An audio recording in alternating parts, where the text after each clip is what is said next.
Se o Ângelo me apresentou os Beatles, de certa forma o Rui me reapresentou os Stones, que foi justamente quando a gente saía, toda noite a gente ouvia muito Stones, os Stones estavam numa fase excelente, e eu deixei um pouco a bitomania e naquela época eu passei a realmente entender e admirar muito mais os Stones. Muito legal. Um pouquinho do Paulo Ricardo, que talvez você não tenha visto em quase nenhum programa de TV.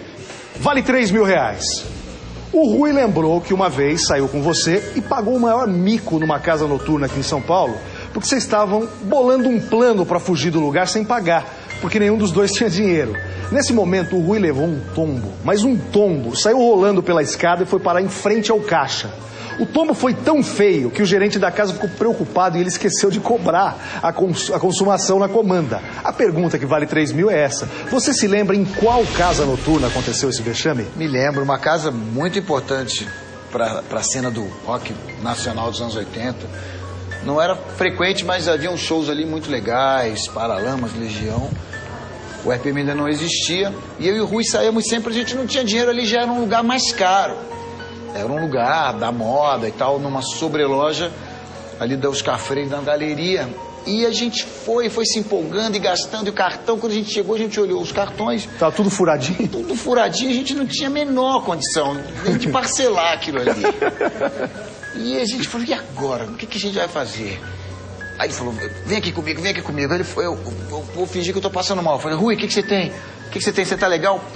E, para minha surpresa também, ele despencou da escadaria, uma escada íngreme, altíssima, desceu rolando a escadaria. Da sobreloja ao térreo ele desceu? Da sobreloja ao térreo, ele desceu rolando. Já tinham bebido, eu falei, ih, machucou. Aí descemos preocupados, segurança, como é que é, você tá bem, não sei o que, você tá legal. Eu falei, ô Rui, vem pra cá. Ele, tô bem, vambora. Caiu, não pagou, você merece um Oscar, uma salva de palmas pra ele.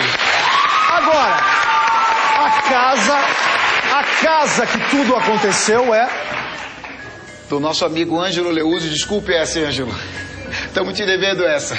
É o Rose Bombom. O Rose Bombom vale R$3.000. Vamos ver a resposta no telão. Tá certa a resposta!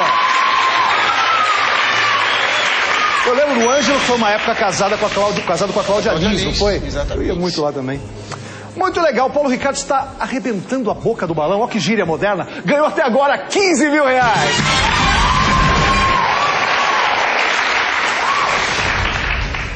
A nossa equipe pesquisou que você já contou algumas vezes em entrevistas como surgiu o nome da banda RPM, Revoluções por Minuto.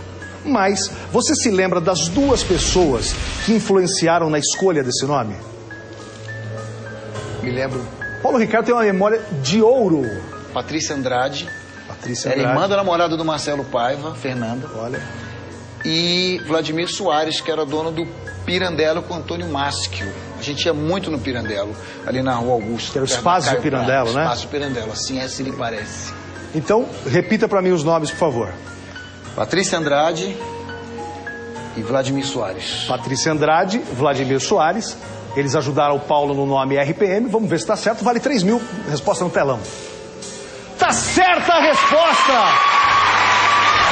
O Paulo Ricardo está fazendo história nesse programa.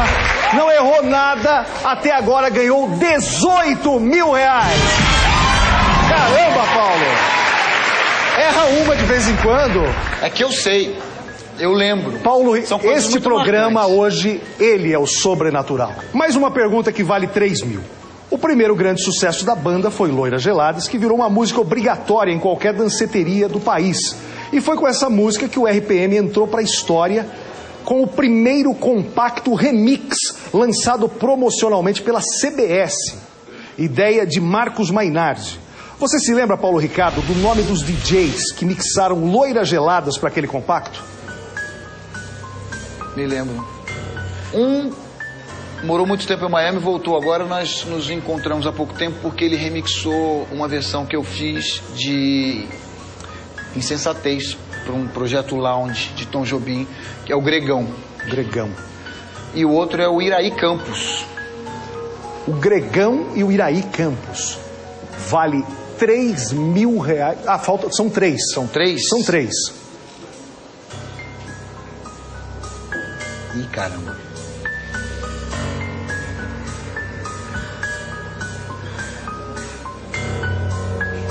O PA tá mordendo assim, ó. Você lembra? Ai... Tá faltando uma. Trabalhou na PAN. Trabalhou na PAN?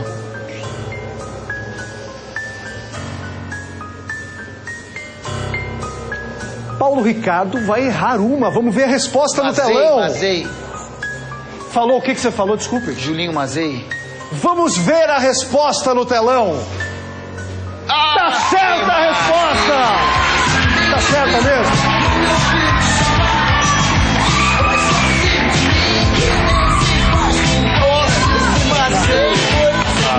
E aí, cara, beleza? Tudo bem? Tudo bem. Olha que legal. Fala, Iraí. Oi, Iraí. Beleza, velho? Tudo bem? Olha, e eles trouxeram o vinil, Paulo Ricardo. Eles trouxeram, deixa eu mostrar direito. Isso aqui é uma raridade, ninguém tem isso aqui. Dá pra tirar isso aqui do plástico, Iraí? Tá meio rasgadão, mas dá. É, dá. Não, mas se não, dá pra ver assim? Dá. Ó, Cuidado, vai isso aqui é original, Não gente. saiu à venda, é só promocional. É só promocional. Isso aqui tocava nas danceterias do Brasil. Primeiro remix feito pelo Iraí. O Iraí e o Gregão que é uma lenda, né? E o Iraí Campos, eu fui operador dele na Band FM, cara. Só isso. E o Julinho Mazei, que é o cara que inventou o estilo FM no Brasil. Todo mundo fala rapidamente no rádio por causa do Julinho Mazei, que, entre outras coisas, é um grande DJ. Iraí. Mas eles eram pessoas que conviviam com a gente. Exatamente. O Julinho eu poucas vezes vi. Encontrei. Gregão, tivemos Mas acertou os muitos dois. amigos em comum. Ô Barbieri, será que tem um pedacinho do remix pra gente tocar aí? Tem aí? E o filhote? Tá, meu. Legal. Esse Brasil, hein? Quem diria? Legal. Brasileiro. Muito legal. Iraí, obrigado. Valeu. Iraí, como é que é o nome da tua casa aqui em São Paulo? The History. O Iraí Campos tem uma casa que toca flashback dos anos 70, 80 e 90, chama The History, que fica pertinho da Avenida Santo Amaro ali, não é isso? Vila Olímpia. Vila Olímpia. Obrigado por você ter vindo, Iraí Obrigado, Campos. valeu. Gregão, obrigado por você ter vindo. Valeu, porra. Vamos falar disso. Obrigado, cara. Valeu. Tem um show aí. Não derruba que isso aqui é ouro. Valeu. Demais. Muito legal. Parabéns. Iraí Campos e o Gregão, obrigado por terem vindo. Muito legal, muito legal. Paulo Ricardo está acabando com o dinheiro desse programa e ganhou até agora R$21 mil. Erra uma, difícil. vai, Paulo Ricardo. Essa foi difícil. Erra uma, Paulo Ricardo. Essa você torturou os neurônios ali pra eu lembrar. Já as melhores séries do mundo no SBT. Avise os amigos, os fãs do RPM. O Paulo Ricardo tá arrebentando, contando a história da banda dele, enfim, da música. Mais uma pergunta que vale 3 mil. O Rui contou para a produção durante a semana de um show que vocês fizeram no The Clash em 1984, que foi muito conturbado. Além da apresentação do RPM não ter sido das melhores, ainda aconteceram acidentes no palco. Você esqueceu a letra de uma das músicas e uma briga aconteceu bem na frente do palco. Justamente nesse dia, um amigo havia levado o executivo de uma grande gravadora no show. Vale 3 mil. Você se lembra, Paulo Ricardo, quem foi esse amigo? E qual gravadora estava representada no The Clash aquela noite? Essa é daquelas que eu preferia não lembrar. Foi o nosso segundo show, depois daquele do Zoom Cósmico, que a gente estava muito nervoso, porque o Clash era uma danceteria, né, já de sucesso. Meu amigo já estava fazendo sucesso, é um grande artista, grande compositor. Acabei de gravar a música dele no último disco, Prisma, o Kiko Zambianchi. E a gravadora que o executivo foi ver, ele era de que gravadora? Ele era da EMI, da Odeon. O nome dele era Silvio. O Silvio da EMI. Silvio. Quem levou ele para essa roubada foi o Kiko Zambianchi. Kiko Zambianchi. Vamos ver a resposta no telão, vale 3 mil. EMI. Será que tá certa a resposta? É o Kiko Zambianchi, uma salva de palmas.